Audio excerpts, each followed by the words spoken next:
আজ হালিশহরের সাধককবি রামপ্রসাদ সেনের স্মৃতি বিজড়িত কালী মন্দিরে পুজো দিয়ে মায়ের কাছে শক্তি কামনা করলেন বিজেপি প্রার্থী অর্জুন সিং।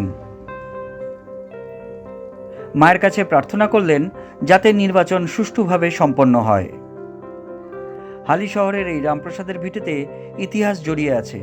অতীতের কুমারহট্ট, অধুনা হালিশহরে জন্মেছিলেন সাধক রামপ্রসাদ সেন।